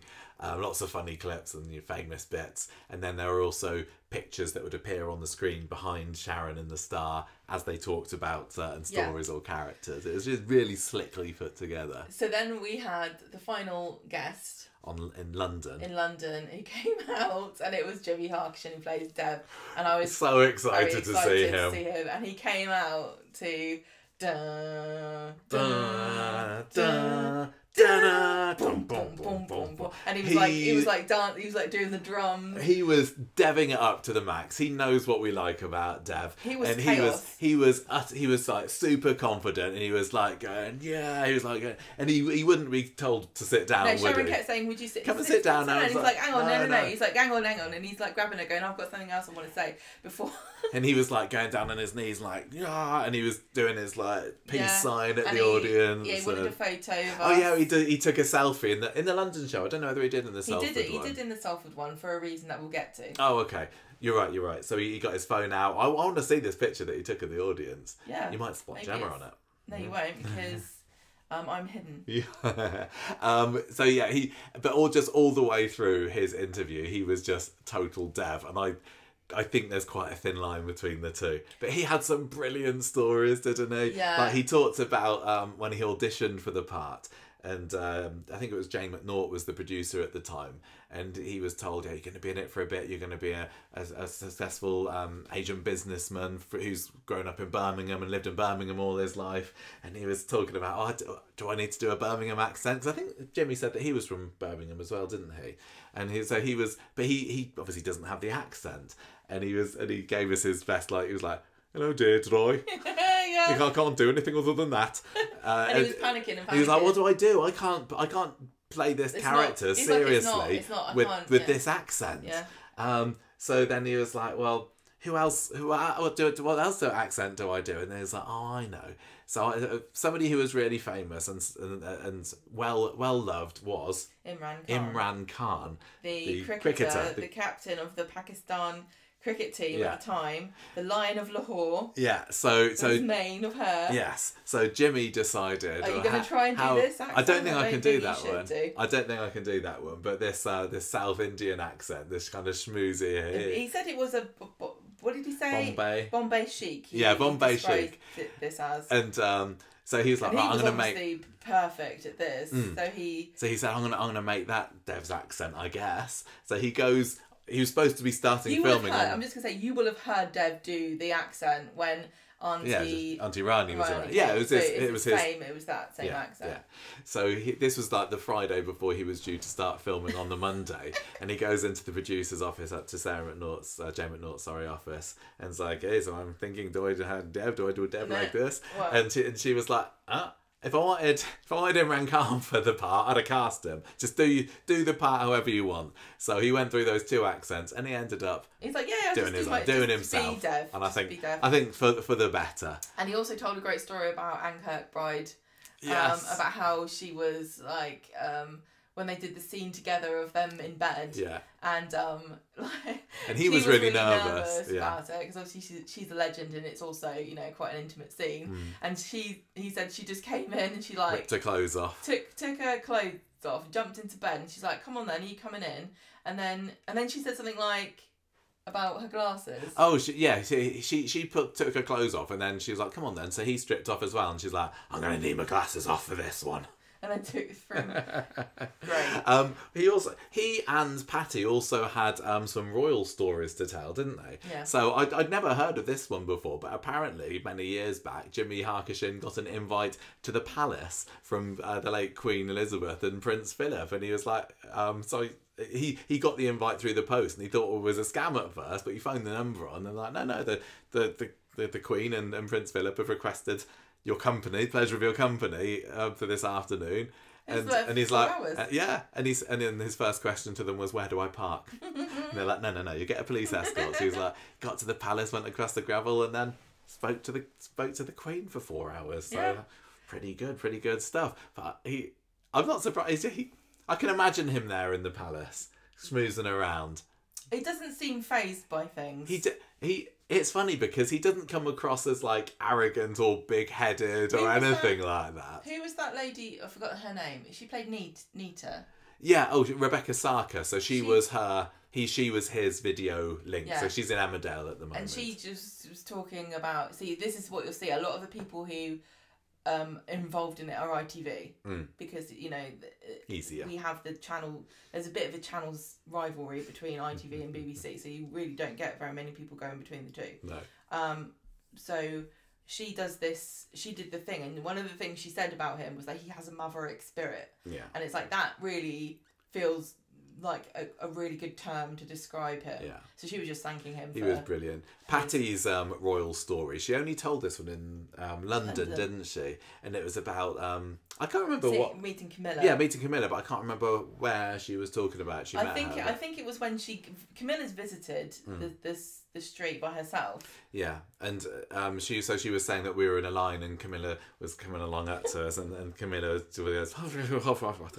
and Patty was like, I had no idea what she said to me, so I just went back, and then Camilla went and then I just said yes, and then Camilla went along. So that was the extent of their conversation. I bet you, if Camilla from heard Patty's that, point of view, like, anyway. I remember She was so funny. She Patty. was hilarious. Yeah, because I've said before on the podcast that Mary does sometimes get on my nerves a little bit, and I think that in some ways they've just made her a bit too extreme and psychotic, haven't they? But Patty herself was just the epitome of charm. She was brilliant. We're only giving you a small dose of what we found out. That you're not getting all of the information. We're not giving away stuff that people got to see who've paid loads of money to see it. So there's still stuff that is left for the viewers. Yeah, I mean, I don't think they weren't filming and also, it. Don't forget, we can't tell it like they did. There's a reason they're in the entertainment industry, because they were all really charming. Yeah. So then the only other normie guest there was before the Legends was Jack P. Shepherd, wasn't there, on the Salford show? And because what we didn't say, you mentioned Simon Gregson was there earlier, but he couldn't make it. Simon Gregson was in the lineup, and he couldn't make it because he was ill, and so Sharon comes up to the front at the beginning of the Salford show and says, "Tonight we've got Jack P. Shepherd, whoa, we got Patty Claire, whoa," and it's like, now sadly you were expecting to see Simon Gregson, and the audience was like, "Oh," and she's like, no, don't worry, Simon Gregson's not very well at the moment, he couldn't come along, but luckily, very luckily for us, he phoned up his good friend Jimmy Harkishin, so we got to see Dev twice. So out of the three main cast members, so three of the main cast members we got to see twice, and it would have been nicer to see arranged, but it wasn't. Oh, I wouldn't. Wasn't too terrible. If I had to see somebody unexpectedly twice, it would have done a lot worse. Well, because Jimmy we'd been going around telling everybody about the Sunday show, hadn't we? And just spoiled basically saying just how amazing Jimmy was.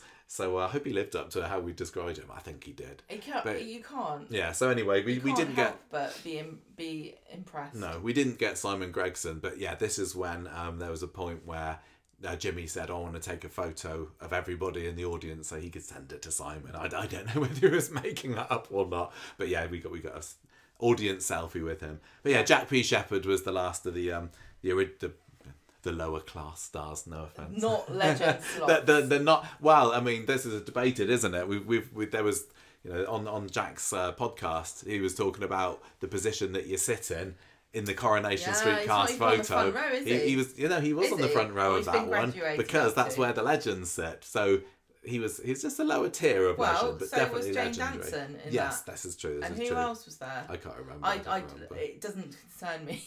So So anyway, not Jack worried was about it. exactly what you'd expect from Jack Jack was P. cool. Shepard. Very cool. He was just there on the sofa, like lounging around, lolling about. Exactly. And what was he talking He about? was just talking about what it was like how he got cast and his mum. Like, oh yeah, how he was- blagged his way onto the show. Yeah, he was not doing well at school, and his mum got told by the teacher to put him in drama school. So after one day of drama school, the drama teacher was like, "I want to put him forward for a job." That's right. And so they basically blagged there all the way in. Corrie wasn't his first job, though, was it? He did a few other little quite a ones. lot with Sarah Lancashire before. Yeah, it sounded like it, didn't it? But Before Corrie came calling. The funniest bit that I remember him saying was when he had to come in to audition for David, and he was doing a read through with the Platts. Oh yeah. And so they were doing it. They were reading through all the lines, and he had a script and everything. And then at the end, they were like, "There we go." Everyone happy with that? Do you want to do it again? And he was like, "No, that's fine. I Nailed it first time. He's like, "Nope, I'm good, thanks." Yeah. As a little kid, the confidence that he had was Yeah. so funny. He talked a bit about the going into the canal scenes, didn't he? And Drowning children. No, you're not allowed to do it anymore. Yeah, and he's like, we had an oxygen mask, and then we had to pretend to wrestle the seatbelts to get away, but I didn't know how they'd be able to tell if we actually were struggling and drowning. Yeah. I love the story of the green room, because I don't know whether you know, listeners, at Coronation Street, they've got 2 green rooms, and one's for the kids, and once you turn 16, you get to go into Is it 18? No, 16. Okay. You get to go in the big green room with all the adult cast members, and he was talking about one day he was in there in the green. Well, he's in the green room when he was 15. With babies. Yeah, he was 15, and he was there with a load of babies. Like, Sometimes thinking, Chesney. I don't want to be there. He said sometimes Chesney would bob in. And this was a joke from the London show, because Yes. Chesney, Sam Aston says, everyone calls me Chesney. Everyone calls me Chesney. And then Jack says, so I'm here in the green room, and then Liz Dawn walks past, and he does this great Liz Dawn impression. Yeah. And it's like, and then Liz Dawn came over to me and said, "What are you doing in here then?" And he's like, "Well, I'm 15. I'm not allowed in the green room." "Oh no, and can't have any of that. You need to get into the main green room with us." And then so Liz Dawn starts this petition to get 15-year-old Jack P. Shepard allowed into the main green room early, and they showed a picture of it, didn't they? The petition that was signed by all these actors saying that Jack P. Shepard should be allowed into the main green room. I can't remember what the outcome was, whether they actually let him in or not in the end. Oh, there we go. Worked. And also, this, we've got the picture, because we took pictures in the Lowry, because we weren't told not to. No. And so, as long as we were being discreet, I think it's fine. And so, this is a great way to check your signed copy of anything is authentic. If you've got some 'Cause you can genuine see Corrie what all signatures the Corrie there. signatures look like, because there's some legend slots there, aren't there? There are indeed. On this petition. Yeah, they all talked about some of the actors that took them under their wing as well, didn't they? And a lot of people were saying, Bill Tarmy was always very good. I can't remember who else they said. I think some of them were bigging up Bill Roach for being very welcoming to everybody who always comes in. And anyway, so then it was the what's it called? Interval time. And when we were at the London show, we had a couple of people come up to us and say, "Oh, you're from Conversation Street, aren't you? I love all your stuff." We had some people who were in the group as well that said, "Oh, Michael, I said that you'd be there," and then they got to see Gemma for the first time in the flesh. Not that exciting. And in the Salford one, we went and you didn't do much. I had to queue up for a long time to get you a cup of wine in that one. And of wine. Yeah, like classic. I'm having communion. Yeah, and then we went and we saw Dom again, didn't we? They'd said in the Salford show, people were making reference to the fact that the Corrie bosses were in, and there was one point when Jimmy was taking a photograph of the audience, somebody from up on high shouts out, "Use 0.5" or something, I don't know, and apparently that's a directorial term, and that was one of the directors shouting at him. But apparently I thought it was to do with your phone and you zoom out. I don't know. On your phone to make it smaller. But anyway, people were saying the Corrie bosses are in, so I went kind of out and around looking to see if we could see any. I didn't see anybody. I don't know who was there. They must have a private bar for VIPs. Do you reckon they had a special box? Well, it's interesting to be able to get a sort of a free reign of the Lowry, because it's segregated when you have the Soap Awards, so you can't. Yeah, you're right. Actually, they got the barriers that us normal plebs can't go past. Yeah.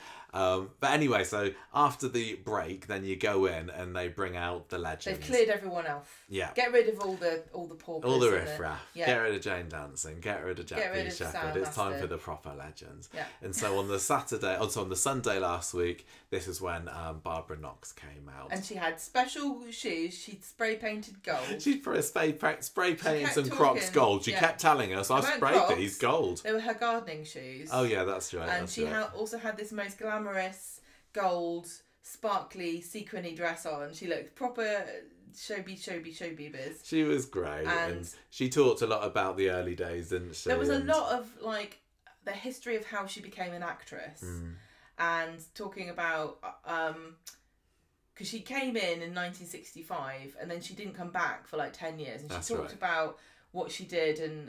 Yeah, she talked about how well she was at home the first time when she had those scenes with Philip Lowry, and she's like, "Oh, this is the place for me. I belong here." And then it took me 10 years to get an invite to come back again. Yeah, and she spoke about she was on a show. Who was it? It was a famous comedian. Ken Dodd. Ken Dodd, and she got asked to be in Corrie. Oh yes. And she was like, "But I'm doing a Ken Dodd show," and so she didn't know what to say to him because they said, "Look, try and get out of the contract with Ken Dodd." She said, "Try and get out of the contract." So she's like, "Oh my god, okay." So she spoke to his girlfriend or lady friend or whatever, and she says, "All right, leave him with me. I'll talk to him." And then he didn't speak to her for the rest of the day, and she was just like, "Oh no, I've ruined everything. He's mad at me. He hates me."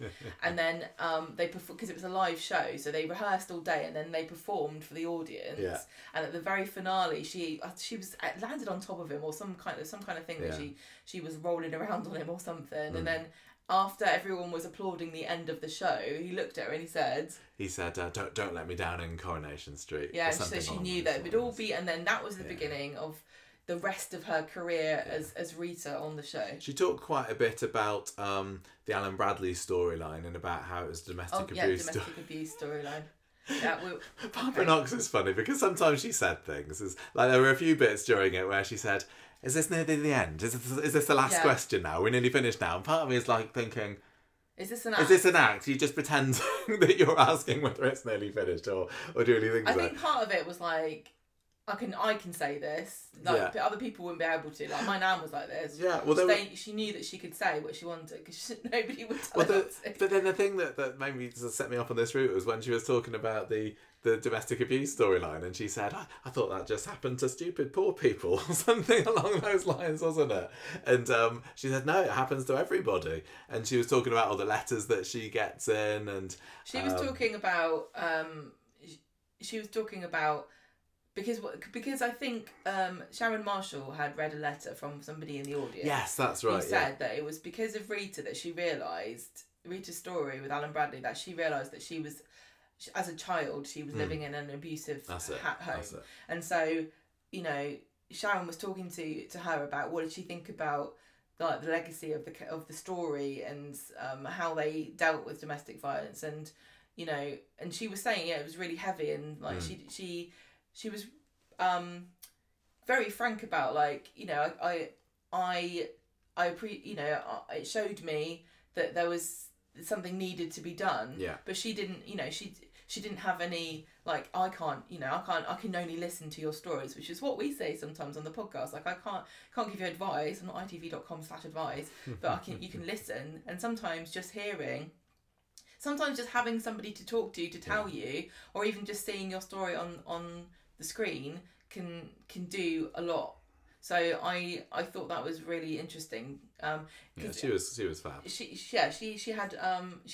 was lovely, and then they brought everyone else back, didn't they? Well, no, do you want to talk a bit about William Roach as we got to the legend? So on the second one, he comes out, and again, you know what he's like, and he's done plenty of interviews. And we were saying, how long is it going to take him to bring up the part where he pushed Anne Kirkbride up against the door in that Mike Baldwin scene? It did get a bit of a shout out, didn't it? It wasn't a main talking point, and he didn't talk about how he's decided to age backwards as well, which I would have put money on him mentioning that. But yeah, he talked about. I really liked his section because a lot of them were like, what was it like working with such and such, or so and so? What was it like working with this person? So he talked about Vi Carson, and he talked about Pat Phoenix, including the fallout that they had. Yeah, this after. is I can't remember what the story was. The drama. Well, so they were in a scene together, and he was supposed to be rude to Elsie Tanner. So Ken was rude to Elsie Tanner, and then Pat Phoenix went over his head to talk to the director and said, "I don't think Elsie would take that. Elsie wouldn't have this off a young whippersnapper like Ken. Yeah. So all I want to do is like threaten to hit him with an ashtray." And then when they started to film the scene, she said, "Right, Ken, right, William, we're going to do this," and he's like. He said, I couldn't believe it when he said this, because he was so much younger than she was, and had a big acting career, and so he said to her, "No, Pat, we're not doing that. I think you're being unprofessional." Yeah. And he said that to Pat Phoenix. And then she didn't speak to him for 2 years. Literally, and they worked together. And this was back when the cast was 30 people. Yeah. So they would have had scenes all the time. They worked all week with each other because they rehearsed everything before they filmed it. And so they were just she would not talk to him for 2 years, and then one day they were both waiting to do the scene or something, and it was her birthday coming up. And she said, "Oh, I suppose you better come along to my party then," or something. And that was how they started. And that was the end of that. That is such a Pat Phoenix story. That really, really is. Who else did he have stories about? Well, he was talking about who was his first wife, Valerie. Oh yeah, Anne Reid. Anne Reid, talking about her and how he thinks that was his Ken's first true love. Yeah, he ended up talking about Anne Kirkbride, and obviously he's got an awful lot of fondness for her. But they did bring up the Elaine Perkins character, which was Joanna Lumley, and they showed the video of that. Who else did he have a video from? Amanda Barry. Oh yeah, that's right. It was and he also talked about how he was 25 and trying to find work, and he wasn't, and his family were all doctors, and they weren't super happy that he wanted to be an actor, and so he and it was so fascinating because you hear all these stories from actors around this period, because they all talk about it, and you just used to write to somebody and get a job. Like, because I remember is it Oliver Holt, who's Eileen Derbyshire's son, who played Emily Bishop, and he was going through his mum's things recently, and he found a letter, and she just wrote like, "Can I have a job please?" And they're like, "Yeah, well, come on Wednesday." And so he was talking about all this, and his first job he got, they said, "Oh, are you in equity?" And he's like, "Yeah, I am in equity." And he wasn't. He wasn't, so he had to go there and basically blag his way onto equity. Yeah, he managed to get them to like sign him up. And also, when he was really struggling to know when he was 25 whether he could carry on being an actor or not, he wrote to Laurence Olivier, and he was like, "Yeah, come see me at the theatre." At the stage door at like 7:15. So he turns up and goes into this guy dressing room, Sir Laurence Olivier's dressing room, as he's getting ready for his show, and he just like, don't give up, carry on doing it. So we have that was Laurence Olivier, that was 1959. I think he was saying the next year he was in Corrie for Ken Barlow. Yeah, and he also spoke about the fact that Tony Warren picked him personally to play Ken Barlow. Because Philip Lowry auditioned to play Ken as well, and so did he. They both had a go at which part, who would be the best for the part, but William said, "Well, I've been told by Tony Warren that all along he knew he wanted me." Well, he also said Philip Lowry didn't have a chance. They filmed 2 pilots. One of them was with Philip Lowry as Ken, and one of them was with obviously William Wright. that was, I don't think that was ever recorded. I don't know. Or it definitely wasn't saved. No, it's lost to time. But it's so interesting to think like how different it would be, because I the character of Ken was kind of Tony Warren.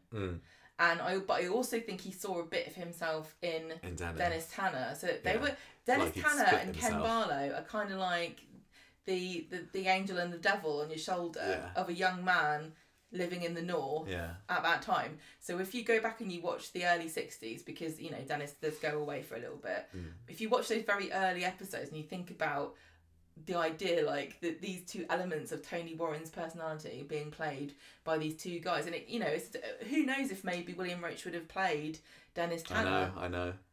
So I anyway, can't see them swapping though. I think they were perfectly. they were. The parts that they ended up with were That's right. perfect. So the legend slot finishes, and then this is when they bring everyone else back in. And what did they call it? The green room chat, I think it kind of came up on the board behind. Well, the first in London they called it the green room chat, but then in Salford they didn't call it that. But no. Jack referred to it as the green room chat. Yeah, and they just had some other questions that they could all answer, and then they had the audience. They had like a bit where they were like, "Who's the giggler? Who's the best at remembering lines?" Yeah. And oh, one of the things that's just reminded me, was it Amanda Barry, as part of her video, said that William Roach was the best kisser out of everybody on Coronation Street.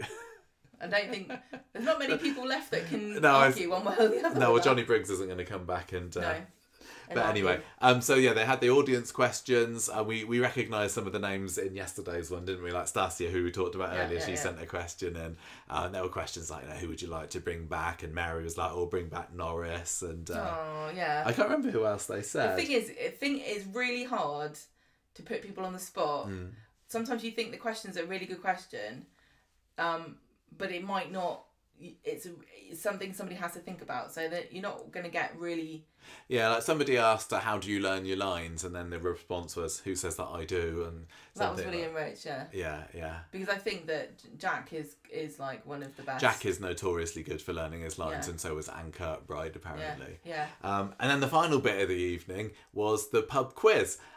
Which was everybody, or the four guests, main guests, were split up into two teams, and they went and stood behind the Rovers mock-up, and they had to come up with team names, and then they pulled the beer pumps as their buzzers, and one of them, when you pulled it, it said, "Woman, Stanley, a woman," and the other one, when you pulled it, it said, "Can do something," and Sharon Marshall starts... oh no, it wasn't even. She didn't even start, did she? This is when we had the other surprise guest of the evening, and it was Callum Lill turned up as the host for the pub quiz. So he played Joel last year, and he was a very charismatic quiz show host who asked them questions and introduced clips of other cast members asking questions. So, for example, it was the same. Yeah, this is the one bit that didn't quite sit right with me, because the actors, some of them, this was their second or third show, and most of the questions were ones that they'd been asked before. Yeah, but they can I say that they didn't cheat? Well, I think they answered the same. I don't think that anyone... Jane Danson definitely got some questions wrong in Salford that she would have known the answers to. Some of it was a case of how early can I pull my buzzer. I don't think they cheated. I know what you mean. It wasn't. They should have had different questions. Yeah. Who did they have? Like, there's Sally Carman and Mike Lavelle came on screen for a question. I can't remember who else there was. It was lots of different people. Yeah. Another clip that they showed, which was brilliant, was the ITV's 50th anniversary special episode that they put together, which was Corrie set in the future. So a month or so ago, Taryn Little, who used to be the archivist and a writer on Coronation Street, now works on EastEnders, wrote a script specially for the Queen to show for ITV's 50th anniversary, which was Corrie set in the future. And they showed a clip from this, and Darren had gone up into his attic recently and uncovered this, he showed a clip of it on Twitter, so you can find it on Twitter. You can find a little bit of it, and that's what they showed in the London show. Yes. So it's Jack Duckworth with this moustache and goatee beard talking about how he's cloned Vera to a journalist character, isn't he? Yeah. And we'd seen that bit. But then in the Salford show, when William Roach was on stage, they showed another clip which hadn't appeared online. So this is like the first time the public had seen any of this. And it was Cyborg Ken, wasn't it? Yes, it was. And he was there with like a bald wig on and a mad professor's kind of grey wig there. And I don't know what, like the character was just... No, there was no sound. They were talking over it. And he was apparently married to... it looked like a Sarah Louise, who looked like a Bride of Frankenstein kind of woman. And I'd love to see the whole clip of that. But it was a real treat to see something that was, had not been shown ever in public before. And the only person who'd seen it properly was the Queen, who it was originally made for. So that was brilliant. And it was quite funny because, like, we all have in our minds the Queen, what she's like, very prim. And so Darren Little had written this script just for her. And in the script... Jack Duckworth is talking about the fact he basically has Vera as a sex slave, and it's like a sexy, like he said this is bedtime Vera, and she's slightly modified, and it's this blonde booby girl, and it can just seem like the cheek, like I love how ballsy Darren Little was to go, yeah, she'll love it. I know. But you know, she obviously, well, maybe she did. I don't know. Maybe she didn't. Who knows? But I love that they made this. Yeah. And that Darren found it and shared it with people. Yeah. I'd love to, like I said, I'd love to see the rest of it. It was another difference I noticed on the quiz between the two was in the first one, Sharon Marshall was counting up the scores on her hands. So she was like, with her fingers, she was saying how many is each. And by the time we got to the Salford show, she had a little mini blackboard. Do you know what she reminded me of? Because she was sitting so nicely with her little chalkboard looking at us. Yeah. She reminded me of the little girl who plays noughts and crosses. The test card girl. Yeah, she did a bit, didn't she? And also in the Salford show, the difference was that the audience was also scoring. Well, all the way through, we were encouraged. Right from the beginning, it was like, this is your show, you're all welcome, be rowdy, shout out things. And I think in the London show, there was a bit more shouting out, wasn't there? But then the quiz came. It was a bigger audience. Yeah. When the quiz came along, the audience were jumping in and shouting their answers for most of the questions before the cast ever even got a chance to say anything. But anyway, who won? It was the girls. The girls won. It was Jane and Patty's team that won. We couldn't find out in the London one who won because we had to. We had to run up and make a very hasty exit. We missed Barbara Knox singing. Yes, she sung "We'll Meet Again" apparently at the end of the London show, and apparently in the matinee. The cast there put on this little skit, didn't they? Yeah. Where Rob Mallard was playing Deirdre, and I can't remember who else there was. That would have been cool to see. But they just kind of. Julia Goulding played. Was it Jack Duckworth or somebody? Yeah, that's it. How did they end it last night? Did they just go up and have a bow? Yeah, they just. Maybe that was when we did the picture for Simon. I can't remember. Well, no, they just did the quiz and then. That was the end. That was the end. But it was a fab show. I was really lucky to be able to see two of them. Really glad that we went there. And I do hope that they're going to do something like this again. It was very well put together. Sharon was absolutely fantastic as the host. I can't think of anyone better. She was the perfect host for that, for sure. And it was really, really brilliantly done. And if it does go up again, if they make this an annual thing, I would 100% say anybody go and see it. You won't be let down. What I really hope they do is because they've done London, they did Salford twice, they've done Sheffield, and they're doing Glasgow. Yeah. And what I really, really would love them to do is to keep the Lowry as like the home of it, and then do some other. Come down to Southampton. We've got a lovely theatre here. I wonder how much they think that we watch it up. They must have geographical information about where it's watched. I don't know. But anyway, so at the end of the Salford one, we kind of all milled outside, and then this is when this lovely little boy comes up to us. So, Oliver! Oliver. I'm not going to estimate Oliver. An age, but he came up and we were talking to somebody else, weren't we, who we know? Yes. And then he came over, and I thought they were together, but then he was like, hello, I listen. I was he like, said, can I get a photo with you? And you told him that if you swear on the podcast not to repeat it. Don't copy So Oliver. That was lovely. So we've got a new favourite young listener. We used to have Cole, and now we've got Oliver. Morgan. Oh, Morgan's grown up. Yeah, Morgan has grown up. So maybe we'll see Oliver come, and he'll end up being on University Countdown. Maybe he will. But anyway, that's what. Or Mastermind. Mastermind. Yeah. We'd heard about the stage door at the Lowry, but we didn't know where it was, and we knew that possibly. I think we'd heard some people saying that they'd seen some of the stars going in middle of the day, hadn't we? And it was late and it was cold and it was wet. But I was like, you went off by yourself. Yeah, I said, Gemma, can I go and see the stage door just to see? I just want to go and see where it is. I ended up talking to two random ladies. Oh, did you? And they were both from Manchester. Yeah. And so I always ask people, what did you think? And they were like, oh, I loved it. It was fantastic. Oh. Everybody seemed to love it. Oh, what did you think of Jane's video from Georgia? Who plays Toya, and went, oh, wasn't she lovely? Isn't she beautiful? Oh, that was cracking. I loved that. I was like, yes, it was. We made it happen. Anyway, so I had no idea where the stage door was, so I walked round the side in the dark, and then I suddenly saw this kind of crowd gathering, and there were barriers up and a door leading out from the theatre. It's like, right, this is it. And I kind of had the umbrella up, and it was just horrible and cold. I was like, oh, shall I stay? But apparently nobody had gone out at that point, so I thought, oh yeah, maybe we'll see somebody.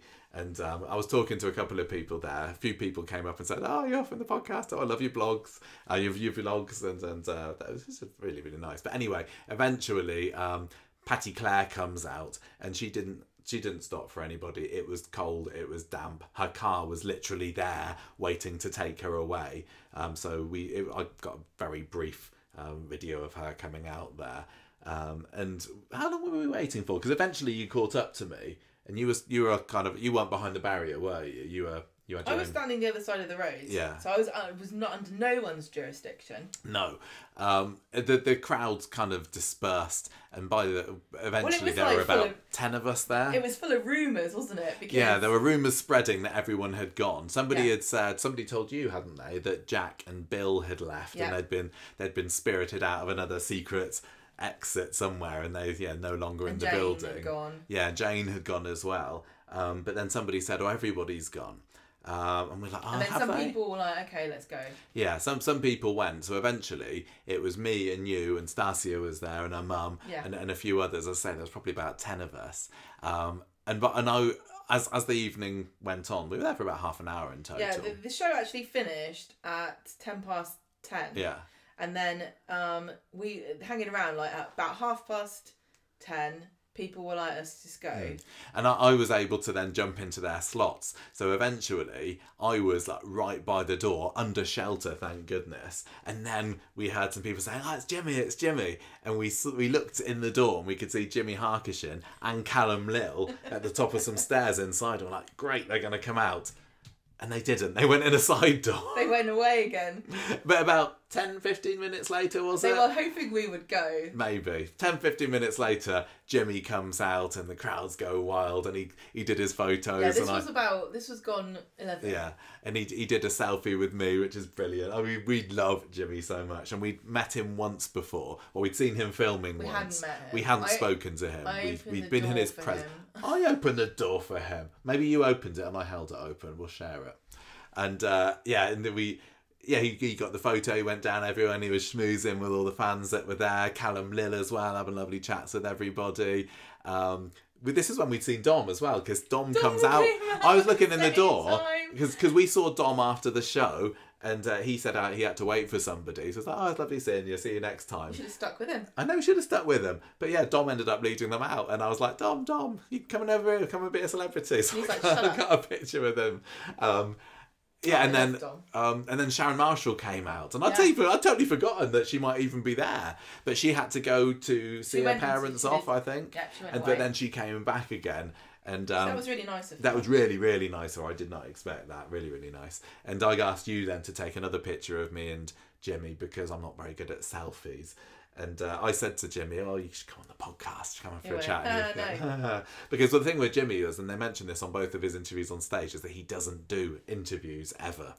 And he's just wanted to have a go at this one. I'm not expecting Jimmy Harkishin to be my third Alahan appearance on the podcast anytime soon. But anyway, nice if he did though, wouldn't it?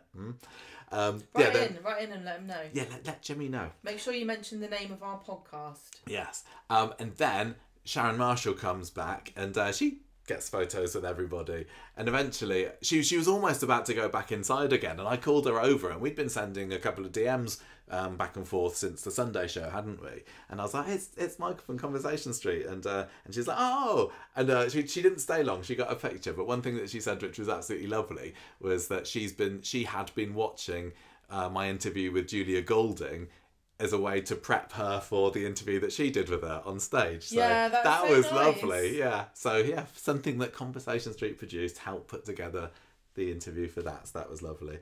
And we kind of wished her best of luck with the rest of the show. And then back we went, and we got back to the Airbnb jolly late. Oh, do I have anything I need to mention?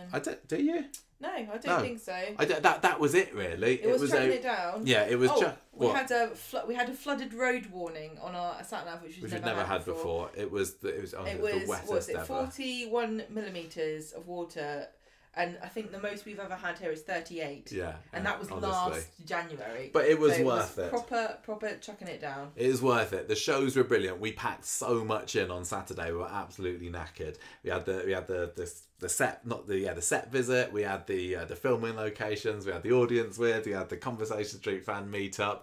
But it was the best day. We had such a wonderful time, and I do hope that anyone else who's going to any of the shows coming up. I don't know, even by the time this video comes out, it might all be over. I think it will be. Hope everyone's had a lovely time anyway, and I really would urge the organiser of this to think, oh, maybe we could make this a more regular thing, put it on next year, because everybody seemed to love it, didn't they? It was lovely seeing all these smiling faces of people who were getting to see these stars that they'd seen on TV properly in the flesh and telling all these stories. It was so well done, and long overdue, because it's the sort of thing that we've been saying for years that they should do. Yes, and they were going to do it. Do you remember? They were going to do it in the cinemas. There was going to be something, wasn't and then there? you just disappeared. But it needs to be, people say to us, like, joking, oh, you should do an event, or you should do a convention or whatever. There is no way that we would be able to do it, because hopefully ITV has it all sewn up, and people are bidding and professionals are doing it, because if we tried to do it, it would be stuck together with sellotape. There's no point. I don't know. I could join in. These people are professional event throwers. If Soap Queen Sharon wants a Soap King to, maybe a prince, to help to her along her. with it, then I would offer my services. What can I say? I would step aside for Sharon, I think. Couldn't compete. So the next morning, Michael's like going through doing... Oh yes, I forgot there's more. I thought we were at the end, but there is one other place. That's why I said to you earlier that we went. So we had a little quiet morning. Michael's doing his tapping away, and I'm going and looking on the episode where the Swala Park was. Yes. And Teddy taking Bear Park. screenshots of it to make sure that we would know where to go. And there was a very nice French bakery, which in Didsbury. Called? Chouquette, something like that, yeah. And it's very highly recommended. Dom said it was great, yes. And the guy at the Airbnb said it was great. Dom said get the bread, and the guy said get almond croissants. So we got both, because along with plenty of other things. We spent so much money. We spent like £36 in a bakery. It's so stupid. We still haven't. It's really fancy. No, we have some of that after we finish recording. It was very, very nice. So we went to this bakery, queued up, and I'm only saying this because we got footage of it to put in the video, and took the drink and the bakery, whatever, and went to Swala Park. Yes. I can't remember what the name of the park actually is. Fleetwood Mac. Fleet? I don't remember. No, it's called Fleet. We found it on the map, and because we'd seen the pap shots of them doing it before. As I said, that's why we got this Airbnb in this particular location. So we drove around there. Park. That's it. And we didn't know whereabouts in the park it was. We hadn't scoped it out on Google Maps Street View or anything beforehand. But so we went in there. And we thought, well, let's just sit down and eat this stuff first, because we were carrying it around otherwise. And we sat on benches and we were eating away. And it was probably about 10 minutes after sitting there, we were like, hang on a minute, this is the exact spot where Becky chases after Carla and Lisa. So the scene where Lisa's sitting on the little mini fence having a bit of a breakdown, and Carla comes up to her, and then Becky pops behind and said, "No, really, Lisa, I'm really sorry." Whatever it was, that was there. So we as we are like to do, we did a little recreation of the scene, didn't we? With me sitting there, and we were like, which panel of the fence was Vicky Myers sitting on? I was almost going to get a permanent marker out and go, Vicky Myers sat here, but I didn't. We'll let someone else do that. So we got some pictures there, and then we had a bit of a stroll around for the rest of the park, didn't we? And eventually got to the open area where they had the bench. The rose garden. That's it. What is it called? Raised bed with bricks. That's it. I knew that there was a building that had some kind of some scaffolding with plastic on the outside, and I wondered if it would still be there, because they filmed this a while ago, 8-10 weeks ago, and so I didn't know if it would still be there. But when we got to the park, I saw it was still there, so we could use that to kind of coordinate some geolocate. And so we went to this park area with this blimmin' rose thing in the middle. We were trying to figure out. Around and around. We knew that the bench that Lisa was sitting on wouldn't be there because it was brought in by ITV. It had the little Becky Swain plaque on it, didn't it? It's exactly the same bench as the bench outside the hospital. Yeah, They've it's got an loads of ITV benches. bench. Yeah, they've got loads So we of knew the it same wouldn't bench. be there, but we had to see try and figure out the angle, where exactly was the bench at. And eventually we were looking at the branches. There was a dead tree. There was a dead tree that obviously wouldn't have grown since it was filmed. And then we said, that's the exact shape. The twigs are going in the right shape. So that means that the Lisa bench must be here. So we got it in the end, and I did a little pose pretending to squat on a bench. And the thing about it was, even though it was like just a couple of months ago, the weather has changed. Yes. Like there was more moss everywhere. One of the tree trunks, you could just about make out that it was the same one, but it has changed even. It looked quite different in some ways. If you're going to go in the winter, it's gonna not look anything like it probably. No, but we found the spot. It was a really lovely park. Yeah. So if you're going on a swallow grimmage, then go there. If you're around in Didsbury, go to the bakery, get yourself an almond croissant. Yeah. And enjoy sitting on the bench because there's loads of dogs and squirrels. Yeah, we did see a lot of squirrels. It was nice. And dogs. Anyway, we did that, and then we went to the car, and then we went home. Long journey back, absolutely knackered, and now we're doing this. Literally, how long have we been doing this for? We've been doing nearly 2 hours. Don't sigh. It's everyone who loves this. This is what people tune in for. They didn't tune in for expecting a 20-minute review of Audience With. Anyway, that was the end of our tour. We had a lovely time. Thank you very much to the people behind Audience With who gave us that extra ticket for Sundays. That was very much appreciated. And thank you to Sharon for helping put on the show and for all the cast that joined in with it. Thank you to everyone at the ITV Corrie Experience for letting us come onto the cobbles. And Dom for putting together all the videos for the quiz and everything. Good job. I thought it was great. It was, really, really fun time. I'm so happy that they've done it. I really hope that they feel like it was worth doing. I think they've sold loads and loads and loads of tickets. Oh, yeah, they must have. Yeah, but I wonder. How could it not be? There were some empty seats, but you'd expect it. But on the whole, both theatres looked pretty packed, didn't they? Yeah. It was very well attended. I think it's great to prove that Coronation. I think loads of people love to say, "Oh, Corrie's not as big as it used to be. It hasn't got the cultural cachet."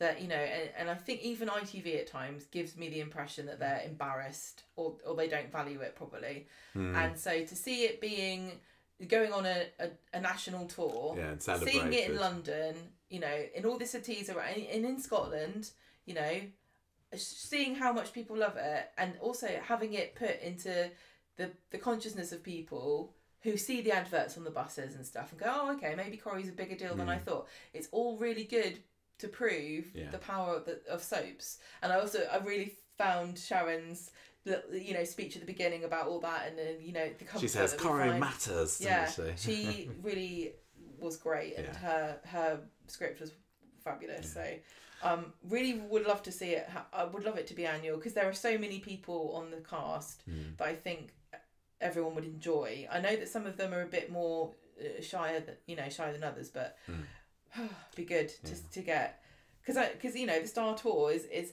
you get to meet them and have your photo taken, but you don't get a lot of time to hear stories. No. This was like a proper quarter of an hour.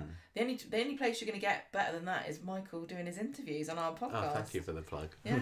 Anyway, that's about it. I think we need to draw it to an end there. Thank you again to everybody involved in this, and thank you to all the Conversation Street listeners who came and said hello to us as well. It was lovely meeting you all. Yeah. Right, we are going to end this now. Should we go and have some of that bread from the bakery? We are going to, yeah. Okay, thank you everybody. See you next time. Ta-ra for now. Goodbye. Bye.